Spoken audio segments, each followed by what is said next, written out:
But আলহামদুলিল্লাহ আপনি একজন বাবা হিসেবে 10-10 মাশাআল্লাহ। বাচ্চারা কিন্তু ইনস্ট্রাকশন থেকে শেখে না বা ইনস্ট্রাকশন ফলো করে না, দে ফলো এক্সাম্পল। সন্তান সবচেয়ে বড় সার্টিফিকেট। সন্তান কিন্তু আমার ভয়ে কোনো কিছু করুক এটা না চেয়ে চাওয়া উচিত, সন্তান সেই কাজটা আল্লাহর ভয়ে করুক। হিউজ ক্রাইসিস, বাবারা বাচ্চাদেরকে সময় দেই না। কাজের ফাঁকে আমি বাচ্চাদের কখনো সময় দিইনি, সবসময় বাচ্চাদেরকে সময় দেওয়ার ফাঁকে কাজ করছি। অ্যান্ড এতে করে আমার রেভিনিউ জেনারেশন 100% হয় নাই, যেটা আমি লস করছি ওইটা আমার ইনভেস্টমেন্ট। দুইটা বিষয় আমাকে খুব অবাক করে। যে পরিমাণ মানুষ আমার পডকাস্ট দেখে এটা অসম্ভব উৎসাহজনক, কিন্তু যারা আমার পডকাস্ট দেখছেন তার 80% আমার চ্যানেলের সাবস্ক্রাইবার না। একটা অনুরোধ করছি, আপনারা যদি আমার চ্যানেলে সাবস্ক্রাইব করেন তাহলে আমার কন্টেন্টের কোয়ালিটি, টপিক সব কিছু যেমন একদিকে অনেক বেশি আরও ইমপ্রুভ করবে, আবার আপনারা নিশ্চিত থাকতে পারেন আমার কোনো ভিডিও বা পডকাস্ট আপনারা মিস করবেন না। So please subscribe. সালাম আলাইকুম, আফতাব আহমেদ ভাই, কেমন আছেন? আলহামদুলিল্লাহ ভালো আছি, আপনি কেমন আছেন? আলহামদুলিল্লাহ। তো ভাইয়ের আরেকটা পরিচয় হচ্ছে গিয়ে উনি ফাতিহা আয়াতের বাবা। সো ভাইয়ের সাথে আমার আজকের গল্প হচ্ছে গিয়ে প্যারেন্টিং নিয়ে। প্যারেন্টিং নিয়ে মানুষের টেনশনের কোনো শেষ নাই। ইটস ভেরি ডিফিকাল্ট এখনকার সময়, এত রকম নতুন চেঞ্জ আসতেছে, প্যারেন্টিং নিয়ে এত কিছু বলি, আমরাও কিছু কন্ট্রিবিউট করার চেষ্টা করি। বাট আলহামদুলিল্লাহ আপনি একজন বাবা হিসেবে 10-10 মাশাআল্লাহ। আপনার কাছে কি মনে হয় যে প্যারেন্টিং এর কোন জিনিসগুলো আমরা মিস করি যেগুলো খুব ইম্পর্টেন্ট? আসলে বাবা হিসেবে 10-10 না, কারণ ভালোর কোনো শেষ নাই, চেষ্টা করছি ক্রমাগত নিজেকে ছাড়িয়ে যাওয়ার। আর আমার মনে হয় যে জিনিসটা দিয়ে আমি শুরু করতে চাই কথাটা, বাচ্চারা কিন্তু ইনস্ট্রাকশন থেকে শেখে না বা ইনস্ট্রাকশন ফলো করে না, দে ফলো এক্সাম্পল। আমি আমার বাচ্চাকে যেই কথাটা শোনাতে চাই ওইটা যদি আমি নিজে না করি তো কোনোদিনও আমি বললে শুনবে না। ও দেখবে যে আমি কি করি, ওইটাই ও করতে চাইবে। আমার যেহেতু দুইটা ভিন্ন বয়সের দুইটা বাচ্চা আছে, একজন ফাতিহা, ওর বয়স 13, আর ছেলের বয়স মাত্র 2 বছর, ওর নাম ফালাক। সো ফাতিহাকে বড় করতে করতে আমার অনেক ভুলভ্রান্তি হয়েছে, ফালাককে বড় করতে গিয়ে অনেক ভুলভ্রান্তি হয়। যা কিছু শিখেছি তা ফালাকের উপর এখন অ্যাপ্রোচ করি এবং দেখি যেগুলো কাজ করে। সো চেষ্টা করি এমন কোনো কিছু করতে যেটা আমি চাই ফালাক করুক। তো আমি আপনার প্রশ্নের উত্তরে সরাসরি এটাই দিয়ে শুরু করব যে প্যারেন্টসরা যে জিনিসটা সবার আগে মনে রাখা উচিত যে আমার সন্তানকে আমি যা করতে বলছি আমি যেন নিজে সে কাজটা করি। কীরকম? এখন আমি চাই আমার সন্তান পাঠ্যপুস্তকের বাইরে অন্য বই পড়ুক। সব পুস্তকই পাঠ্য, এই কথাটাও রং, পাঠ্যপুস্তক বলে কিছু নাই। তো স্কুলের কারিকুলামের বাইরের অন্য বই আমি পড়াইতে চাই, তাহলে আমি নিজে কি কখনো পড়ি? বাসায় আমার সন্তান কখনো আমাকে দেখে যে আমি কোনো বই পড়ছি? আমি চাই যে আমার সন্তান কোয়ালিটি টাইম স্পেন্ড করুক উইথ প্যারেন্টস। তা আমি কি ওদের সাথে সেটা করি? ওর ফ্রেন্ডসরা কে কোথায় আছে, কে কী করছে, স্কুলে আজকে কী ফান অ্যাক্টিভিটি হইলো, আমি কি ওর সঙ্গে যথেষ্ট কনভারসেশনগুলো করি? এটা না করলে কিন্তু একটা পর্যায়ে গিয়ে সে তার স্কুলের ঘটনা আমার সাথে বলবে না, তার নিজের একটা জগৎ তৈরি হবে, বন্ধুদের সাথে সেগুলো শেয়ার করবে। তো এই জিনিসটাই আমি ফলো করার চেষ্টা করছি। ফাতিহা যেমন স্কুল থেকে ফেরার পথে গাড়িতে উঠেই প্রথম শুরু করে সারাদিন স্কুলে কি হইলো, কারণ ওইটা বলেই অভ্যস্ত। কারণ আগে এগুলো জিজ্ঞেস করতাম, আজকে স্কুলে কি হইলো, বন্ধু কি বললো, টিচার কি বললো। সো আমি সবার জন্য আমার পরামর্শ এটাই, যেহেতু আমি সার্টিফাইড কেউ না টু টিচ অ্যাবাউট প্যারেন্টিং, কিন্তু আমি নিজে যা করছি সেই অভিজ্ঞতা থেকে বলি যে আমি শুধুমাত্র সেই কাজগুলোই করে গেছি যেগুলো আমি আমার বাচ্চার মধ্যে দেখতে চাইছি, and they have followed the examples. সন্তান সবচেয়ে বড় সার্টিফিকেট। তো সেই জায়গাটা থেকে আমি যদি বলি যে প্যারেন্টিংটা তো আমাদের যেমন অনেক প্রবাসী বাংলাদেশিরাও এবং যারা বাংলাদেশ তারাও বাচ্চাদেরকে নিয়ে এখন বেশ স্ট্রাগল করছে, উইথ রিলিজিয়াস আপব্রিঙ্গিং অথবা এটা। এই চ্যালেঞ্জগুলো ওভারকাম করার ক্ষেত্রে একটা তো হচ্ছে ডেফিনেটলি সময় দেওয়া এবং একটা ভালো এক্সাম্পল, রোল মডেল হওয়া। তার পাশাপাশি কোন জিনিসগুলো আপনার কাছে মনে হয়েছে যে খুব ক্রিটিক্যাল, অথবা আমরা যদি আরো স্পেসিফিক্যালি বলি যে যেগুলো আপনি দেখেন যে অনেক অন্য বাবা মা ভুল করে? অনেস্টিটা। কারণ আমার মনে হয় আমি বাচ্চাকে যখন মাদ্রাসায় পাঠাই, স্কুলে পাঠাই, বা আমি আমেরিকার বাস্তবতায় বলি, অনেক বাবা মাকে আমি দেখেছি যে সন্তানকে মূলধারার স্কুলে না দিয়ে, মেইন স্ট্রিম স্কুলে না দিয়ে মাদ্রাসায় দেয়। ওখানেও অনেক মাদ্রাসা আছে, কিন্তু বাচ্চারা কিন্তু নিজেরা আলাপ করে তার প্যারেন্টসের প্রফেশনটা কি, সে কি অ্যালকোহল সেল করে। আমি সরাসরি একটা ব্যাড এক্সাম্পল দিয়ে উদাহরণটা টেনে দিলাম। তো তখন কিন্তু ওর ভিতরে একটা কন্ট্রাডিকশন কাজ করে যে আমার বাবা তো একটা গ্যাস স্টোরে জব করে যেখানে অ্যালকোহল সেল হয়, আমি সারাক্ষণ মসজিদে গিয়ে যেখানে ইসলামিক এনভায়রনমেন্টে বড় হচ্ছি সেখানে আমি কন্টিনিউসলি শুনতেছি ওইটা ব্যাড। তো এই কন্ট্রাডিকশন থেকে বাচ্চারা বেরোতে পারে না এবং কিছুদিন পরেই তারা ডিরেলড হয়। জোরে যাওয়ার সংখ্যা প্রচুর। আলহামদুলিল্লাহ আমেরিকাতে প্রচুর বাংলাদেশি হাফেজ তৈরি হচ্ছে, ইসলামিক স্কলার তৈরি হচ্ছে, কিন্তু সেই সংখ্যার চেয়ে অনেক বড় সংখ্যা হচ্ছে যারা মাঝামাঝি গিয়ে না এইদিকে না ওই দিকে যেতে পারে, মেইন স্ট্রিমে আর ঢুকতে পারে না এবং অন্যদিকে যতটুকু পড়ছে সেটা দিয়ে ওখানে আর কিছু করতে পারে না। এই জিনিসটা ওদের ভিতরে, এই যে আইডেন্টিটি ক্রাইসিসটা শুরু হয় প্যারেন্টসের ভুলগুলো দেখে। প্যারেন্টসরা এমন কিছু করতেছে যেটা বাচ্চা স্কুলে গিয়ে শিখতেছে নট টু ডু। সো ওই জিনিসগুলোই যদি আমরা আমাদের বাস্তবতায় বাংলাদেশেও আমরা ওই যে যখন বাবা দিবস আসে ফেসবুকে মাঝে মধ্যে ট্রল হয় যে বাবা দিবসে সব বাবাকে এত শুভ শুভেচ্ছা জানাচ্ছে, তাহলে কার বাবা দুর্নীতিবাজ, এই ধরনের ট্রল আমরা দেখি। সো এই জায়গাগুলো অনেস্টি যদি আমাদের সবার মধ্যে থাকে, আর আপনি যখন ওই ইসলামিক রিলিজিয়াস আপব্রিংয়ের কথা বললেন, সেই জিনিসটাও মানে সন্তান কিন্তু আমার ভয়ে কোনো কিছু করুক এটা না চেয়ে চাওয়া উচিত, সন্তান সেই কাজটা আল্লাহর ভয়ে করুক। ফাতিয়া যেমন উদাহরণটা দিল যে আজকে আমাদের এই আপনার সঙ্গে যখন কথা বলছি কিছুক্ষণ আগে ওই শুটিংটা হয়েছে বলে বলছি, যে ফাতিয়া কিন্তু উদাহরণটা দিল যে ওকে কোনো কিছু এনফোর্স করা হয় না যে হিজাব পড়ো বা ইসলামিক ওয়েতে চলো, জিনিসটা ফ্যামিলি ভ্যালুস থেকে সে শিখেছে। এখন আমাদের দেশে কি হয়, আমরা বরঞ্চ আমি বাংলাদেশের অনেক সন্তানদেরকে দেখি বাংলাদেশে খুব ভালো শালীনভাবে চলাফেরা করে, এবং ইউএসএতে গেলে বা বাইরে গেলে তারা তখন সেরকম হওয়া শুরু করে, হয়তো ইউএসএর মেয়েদের মতো পোশাক পরলো। এটা আমি বড়দের মধ্যেও দেখি, আমাদের বয়সী বোনদেরও দেখি, তারা বাংলাদেশে একরকম চলে, ওখানে গিয়ে আবার ইউএসএর মতো চলার চেষ্টা করে, মনে করে যে এখানে এসছি এখন এরকম। তখন সন্তান কি শিখবে? আমি অনেক আমার বয়সী ভাইদেরকে চিনি যারা ইউএসএতে সামারে শর্টস পরে, তো আমি অনেক সময় মজা করে জিজ্ঞেস করি, নিশ্চয়ই আপনার পকেটে একটা ফুল প্যান্ট আছে, নামাজের সময় আবার সেটা পরে নামাজে দাঁড়ায় যাবেন। তো একটু মজা করি তার সাথে। তো বাচ্চা দেখতেছে আমার বাবা শর্টস পরে ঘুরতেছে, বিকজ এখন সামার, তো বাচ্চাও সেইটাই শিখতেছে, সেভাবেই বড় হচ্ছে। তো এই জিনিসগুলো যদি আমরা খেয়াল রাখি যে আমরা রিলিজিয়াসলি কি শিখতেছি, বাচ্চাকে কি শিখাইতে চাচ্ছি, নিজে এটা ফলো করি কিনা, আমার মনে হয় প্রতিনিয়ত আমি নিজেকে প্রশ্ন করলেই জিনিসগুলো বাচ্চা দেখবে এবং শিখবে। বর্তমানে বাংলাদেশে এবং সব সারা পৃথিবীতেই হয়তো আমি চাই আমার সন্তান হাফেজ হোক, কিন্তু বাচ্চা কখনো আমাকে কোরআন পড়তে দেখে না। আমি চাই আমার সন্তান ফোন অ্যাডিকশন, স্মার্টফোন অ্যাডিক্টেড না হোক, কিন্তু বাচ্চা দেখে আমি সবসময় অ্যাডিক্টেড, তাহলে তো এটা তো হবে না। এবং আমরা এটাও কিন্তু একরকম অনেস্টি, যে ইন দ্য সেন্স দ্যাট আমি আমার নিজের সাথে এবং আমার সন্তান আপব্রিংইং এইখানে আমার এই সিম্পল অনেস্টিটা কিন্তু আমাদের নাই। এটা আপনি খুব ইম্পর্টেন্ট একটা পয়েন্ট বলছেন, যে অনেস্টির point, it's a very important point. সেই জায়গাটা থেকে আমরা যে আরেকটু যদি ইয়ে করি, সেটা হচ্ছে গিয়ে যে সময় দেয়া, এটা একটা বাবাদের ক্ষেত্রে পার্টিকুলারলি এটা একটা মানে হিউজ ক্রাইসিস। বাবারা বাচ্চাদেরকে সময় দেই না, আমরা বাবারা বাচ্চাদেরকে সময় দেই না। আমি দেখছি, যেহেতু ফাতিয়ার সাথে এটা আমার সেকেন্ড প্রোগ্রাম, আমি দুইবারই খেয়াল করছি যে আপনি as a father is very involved.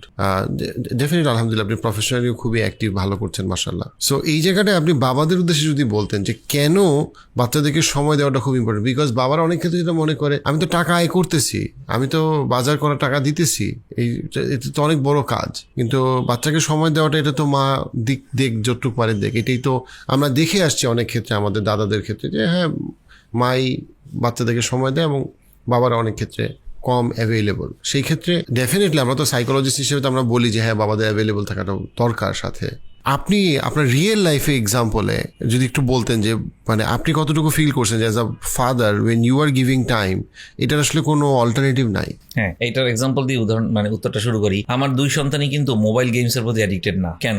কারণ ওরা দেখছে যে বাসায় কোনো ফোন ইভেন রিংও হয় না। মানে ছোটবেলা থেকে ফাতলাককে এবং ফাতিয়াকে যেটা এনশিওর করার চেষ্টা করছি, বাসায় ঢোকার সময় মোবাইলটা সাইলেন্ট করে ফ্রিজের উপরে রেখে ঘরে ঢুকতাম। সো আমি ঘরে ঢোকা মানে হচ্ছে আমার মোবাইল ফোন আর কাজ করছে না। এখন আমি কি প্রফেশনে ছিলাম?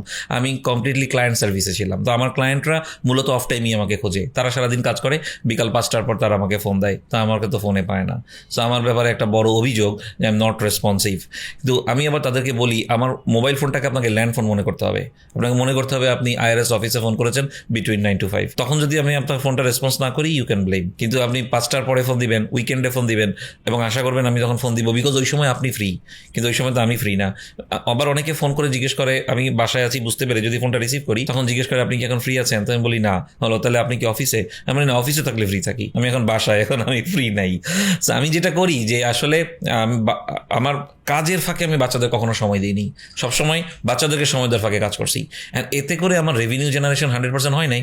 তো ওই যেটা আমি লস করছি ওইটা আমার ইনভেস্টমেন্ট। আমি যদি 100 টাকা মেক করতে পারতাম, আমি 60 টাকা 50 টাকা মেক করছি, বাকি 50 টাকা আমি লস করি নেই, বাচ্চাদের মধ্যে ইনভেস্ট করছি এবং এটা ফিরে আসবে। এখন কেউ হয়তো আমার মতো সেলফ এমপ্লয়েড না, তার একটা নির্দিষ্ট টাইম কনস্ট্রেন্ট আছে, ওই সময়টা চাকরি করে, কিন্তু সেটা কিন্তু 12 ঘন্টা না, সেটা কিন্তু 8 ঘন্টার বেশি না, কারো ক্ষেত্রে 10 ঘন্টা হতে পারে, কিন্তু বাকি সময়টা কি সে সন্তানকে দেয়, তখন সে যতটুকু সময় পায় এটা পুরোটা যদি সন্তানকে নাও দিতে পারে, ওর মধ্যে যদি একটা কোয়ালিটি টাইম দিত তাও হইতো। কিন্তু আমরা দেখি কি প্যারেন্টসরা সন্ধ্যার পরে সোশ্যাল গ্যাদারিং করে বন্ধুদের সাথে বা ফ্যামিলিগতভাবে, বা টিভি দেখে, মোবাইল স্ক্রলিং করে, টক শো দেখে, হোয়াটএভার, যার যেরকম ইচ্ছা। কোনো কোনো ক্ষেত্রে হয়তো অনেকে এক্সারসাইজ করে বা দরকারও আছে, কিন্তু ওইটা মনে হয় না অনেক অংশেই আমাদের সমাজে মেকশিওর করা হয় যে আমার সন্ধ্যার পরে তো বাচ্চার সাথে বাচ্চা পড়ার টেবিলে থাকার কথা। সো বাচ্চা পড়তেছে, আমরা টিচার ওরিয়েন্টেড হয়ে গেছি, টিউটর এসে পড়ায় যাবে, হুজুর এসে পড়ায় যাবে, আমি বসে বসে ড্রয়িং রুমে চা খাবো, মোবাইল দেখবো, এভাবে হবে না। এভাবে যতই আমি টিউটর গিলে খাওয়াই ওইভাবে কাজ হবে না। আমি হয়তো আমি হয়তো খুব ভালো ম্যাথ পারি না, ম্যাথের টিউটর আমার দরকার হয়েছে, ওইটা অন্য বিষয়, কিন্তু আমি কি জানি আজকে টিউটর কি পড়াইলো, সেটা কি বাচ্চার সাথে আলাপ করি, তুমি কি শিখতেছো আমি কি একটু দেখার চেষ্টা করি। আমি অনেক কিছুই ফাতিয়ার কাছ থেকে শিখি। আমি ফাতিয়াকে এভাবেই শুরু করি, এটা তো আমি পারি না, আমাকে একটু বলো তো। যদিও আমি পেরেও থাকি, ওকে সেটা বুঝতে দেই না, তাহলে ওর তো একটা রিভিশনও হয়। আমাকে বুঝাইতে গিয়া আমি জানা জিনিস আমি আবার শুনতেছি ওর মুখে, ওর একটু বলা হয়। তো এই কনভারজেশন আমি ফাতিয়াকেই একটা স্পিচে বলছে, আমার মনে আছে, যে আমাদের প্রফেট ইয়াকুব আলাইসাল্লাম তার সন্তান ইউসুফ আলাইসাল্লামের সঙ্গে কিন্তু একটা কনভারসেশন করেছিল, যেটা কোরআনের সূরার মধ্যে আছে, যে আল্লাহ তাআলা তোমাকে অনেক বড় নিয়ামত দিবে, তুমি একটা কম লিড করবা। তো এই যে কনভারসেশনটা হইলো, এরপরে কিন্তু ইউসুফ আলাইসাল্লাম মিসিং হয়, তাকে তার ভাইয়েরা নিয়ে গিয়ে কুয়ে ফেলে দেয়, এবং এরপরে তিনি আর কখনো বাবাকে পান নাই। কিন্তু উনি সারা জীবন তার এই বাবার কথোপকথনটা তার সঙ্গে কিন্তু থেকে যায়, এবং এই যে উনি আজকে আমাদের সামনে এত বড় একটা আইকন, এটা কিন্তু এই কনভারসেশনের কারণে। আমরা কিন্তু বাচ্চাদের সঙ্গে কথা বলি না, বাচ্চা স্কুলে গেল, স্কুল থেকে ফিরলো, বন্ধুদের সঙ্গে বিকালে মাঠে গেল, আমি শুধু ইভেন্টগুলো জানি, ইন বিটুইন জানি না। ওর কে বন্ধু, ওই বন্ধু কি করে, ওই বন্ধুর বাবা কি করে, ফ্যামিলি গ্যাদারিংগুলো আমাদের মধ্যে নাই, এবং সোশ্যাল গ্যাদারিং তো একদম নাই। তো এইগুলা হয়তো বললে অনেক হার্শ শোনায়, এভাবে বলাও কতটুকু সমীচীন আমি জানি না, আমি আমার এক্সপিরিয়েন্স থেকে বললাম। না, সমীচীন, অত্যন্ত সমীচীন। সুস্থ সম্পর্ক খুঁজতে খুঁজতে মানুষের অসুস্থ হওয়ার মতো অবস্থা। জরিপ বলছে বাংলাদেশে যত বিয়ে হয় তা প্রথম 10 বছরের মধ্যে 32% ডিভোর্স হয়ে যাচ্ছে। আবার যারা বিয়ে করছে তারা 10 বছরের মধ্যেই তার 57% মনে করছে তারা ভুল মানুষকে বিয়ে করছে। আমাদের আজকের ভিডিওর স্পন্সর পালকি, যে আপনার এই সমস্যাটাই সমাধান করবে।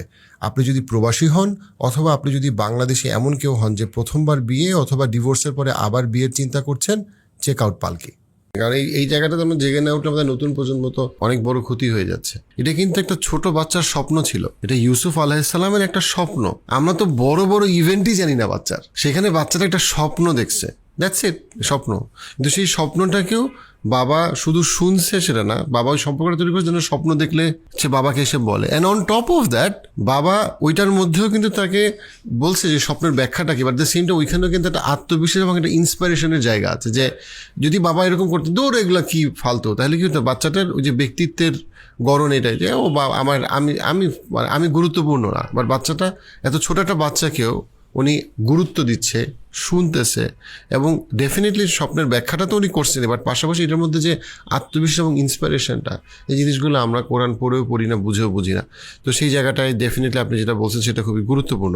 তবে এখানে আমি আরেকটু এখানে এত বড় একটা সোশ্যাল ক্রাইসিস, এটার জন্য আমি বলতেছি এখনকার বাবা মারা, পার্টিকুলারলি আমি বাবাদের কথাই বেশি বলি, এখন তারা সন্তানকে আসলে একটা ইনভেস্টমেন্ট হিসেবে চিন্তা করে না দুনিয়া এবং আখিরাতের জন্য, তারা এটাকে শুধু একটা দায়িত্ব এবং বোঝা হিসেবে চিন্তা করে অনেকেই। ইভেন যতটা কম করে পারা যায়। একটা সময় ধরেন ফ্যামিলি টাইমের কথা যদি বলি, রান্না হইতো, এখন বাসায় হচ্ছে গিয়ে রান্না না, ফাস্ট ফুড। যেন তাহলে কি হলো, একটা দিক গেল। আগে কেউ বাবা মা পড়াইতো, এখন পড়ায় না, টিউশনি, টিচার। অর্থাৎ প্রত্যেকটা লেভেল আমরা যদি দেখি এঙ্গেজমেন্ট নাই। এঙ্গেজমেন্টগুলোকে কি হয়েছে, ও আমরা ব্যস্ত, আমরা নাই, হয় হাজব্যান্ড ওয়াইফ দুজনেই আয় করার জন্য ব্যস্ত, অথবা হোয়াট এভার, যে কোনো কাজে তারা ব্যস্ত। সো এই যে আমরা বাচ্চাদেরকে একটা ইনভেস্টমেন্ট হিসেবে মনে করি না, যদিও শেষ সময় গিয়ে আমার বাচ্চারাই আমার সবচেয়ে বড় কি বলবো asset, emotional asset, financial asset হইতে পারে, যদি ইফ আল্লাহ চায় যে if we can raise them well. সেই জায়গাটায় আপনি যদি একটু বলতেন যে আপনি কীভাবে এটাতে এতটা ডেডিকেটেড, এতটা ইনভেস্টেড। আমার সবসময় চাওয়া ছিল যে আমার 100% ওকে দিব। আমি যতটুকু যা জানি, যা শিখেছি, হয়তো যা নিজের জীবনে ইমপ্লিমেন্ট করতে পারিনি, চেষ্টা করে গেছি তাদেরকে সেভাবে গাইড করার, এবং করতে করতে অনেক কিছু শিখেছি। আর আমি বাসায় আমার ওয়াইফের কাছ থেকে ট্রেমেন্ডাস সাপোর্ট পাই এই বিষয়ে। এখনও অনেকটা সময় আমি ফাতিয়ার সঙ্গে বিজি থাকি যখন সে ফালাককে টেক কেয়ার করে। এবং আমরা কিন্তু ওই যে ইউএসএতে বেবি সিটিং অনেকেই করে, আমরা কখনোই এর মধ্যে যাইনি যে আমার বাচ্চা কখনো আরেকজন বেবি সিটারের কাছে কোয়ালিটি টাইম পাবে না। ওখানে দুজনেই জবে ছিলাম, সে একটা স্কুলের টিচার ছিল, যখন সে স্কুলে ওই সময় ফাতিয়া স্কুলে, সো আমাদের খুব একটা ফাতিয়াকে বেবি সিটিংয়ে কখনোই দিতে হয়নি। সো এইভাবে যখনই মনে হয়েছে যে বাচ্চার সঙ্গে সময় দেওয়া ভার্সাস নিজের প্রফেশন সবসময় এটাকেই প্রাধান্য দিয়েছি, কারণ এটা খুব ভালো করেই বুঝতাম যে এটা আমাকে খুব দ্রুতই ভালো ফিডব্যাক দিবে। আর আলহামদুলিল্লাহ আমার বাচ্চাও মানে ফালাক তো এখনও ছোটোই, ফাতিয়াও সেরকমভাবেই আমাকে সবসময় ফিডব্যাক দিয়ে গেছে, কখনো কোনো কিছুতে না বলে নাই, এবং যতটুকু ওকে শেখানোর চেষ্টা করছি, বোঝানোর চেষ্টা করছি, সেটা সে সবসময় পজিটিভলি নিত। আর আপনার ওই আগের কথাটাই ফিরে আসি যে বাচ্চাদেরকে টাইম দেওয়ার ব্যাপারটা, দেখেন আমি কখনো আমার সন্তানদেরকে ছোট বয়সের কেউ মনে করিনি, অলওয়েজ অ্যাডাল্ট পারসন ভাবতাম। ফাতিয়াকে আস্তে আস্তে গাড়িতে বসে জিজ্ঞেস করতেছিলাম যে আমেরিকাতে প্রত্যেকবার গভর্নমেন্ট চেঞ্জ হয়, প্রত্যেকবার হোয়াইট হাউসের পুরো স্টাফ চেঞ্জ, মানে এক একজন প্রেসিডেন্ট তার নিজের অ্যাডমিনিস্ট্রেশন নিয়ে আসে, তো এইটা সম্বন্ধে তুমি কি মনে করো, এটা ভালো না খারাপ? ও আমার কাছে কথাটা প্রথম শুনলো, জানতোই না, তো আমিও জানিও জানে না, কিন্তু আমি কিন্তু প্রশ্নটা করলাম, এখনও কিছুক্ষণ চিন্তা করলো, চিন্তা করে ওর মতো করে একটা উত্তর দিল, তার মধ্যে অনেক সঠিক কথা আছে, অনেক ভুল কথা আছে, তারপর আমি আবার একটু শেখালাম যে না, এটার পজিটিভ দিকেই, এটা নেগেটিভ দিকেই, এই কারণে তাদের পুরো অ্যাডমিনিস্ট্রেশন সেট আপ চেঞ্জ হয়ে যায়। আমাদের দেশে হইলে আমরা হয়তো বলবো এখানে দলীয়করণ বা নেপোটিজম হচ্ছে, বা ওদের পার্সপেক্টিভে কেন দরকার। উদাহরণটা কেন দিলাম, এটা 13 বছর বয়সী একটা মেয়ের সাথে আলাপ করার বিষয় না বলেই আমরা সবাই মনে করি, কিন্তু আমাদের বাসার ডাইনিং টেবিলে, ড্রয়িং রুমে আপনি এই আলাপই পাবেন। এখন এই যে ক্লাইমেট কনফারেন্স হচ্ছে COP29, আমরা কয়জন মানুষ জানি ওখানে কি হচ্ছে? প্যারিস এগ্রিমেন্টের পরে আমেরিকা বের হয়ে যাওয়ার পরে এরপরে সারা পৃথিবীতে জলবায়ু যে কি ম্যাসিভ একটা ক্রাইসিসের মধ্যে দিয়ে যাচ্ছে, ক্লাইমেট ক্রাইসিস, গ্লোবাল ওয়ার্মিং, এগুলো কিন্তু বাসায় প্রতিনিয়ত আমরা আলাপ করি। সো তখন মনে করতেই পারে যে 2-3 বছর বয়সী বাচ্চার সাথে 10 বছর বয়সী বাচ্চার সাথে এগুলো কী আলাপ করে। ফালাকও এখন জানে যে আজারবাইজানে কনফারেন্স হচ্ছে, বাবু কনফারেন্স কোথায় হচ্ছে, ওকে শিখেছি বাকু, আজারবাইজান কঠিন তো, বাকু হচ্ছে ক্যাপিটাল, তো বলতে পারে বাকু। তো এভাবেই তাদের ভিতরে অবচেতন মনে এই আনকনশাসলি কনশাসনেস, আপনারা একটা কথা বলেন না, সেই জিনিসটাকে তৈরি করে আনা, যে সবসময় তাদেরকে এমনভাবে ট্রিট করেন যে আরেকজন অ্যাডাল্ট পার্সন আপনার সাথে কথা বলতেছে, ডাজন্ট ম্যাটার সে 90% কথা ভুল বলতেছে, কিন্তু বলতে তো শিখতেছে।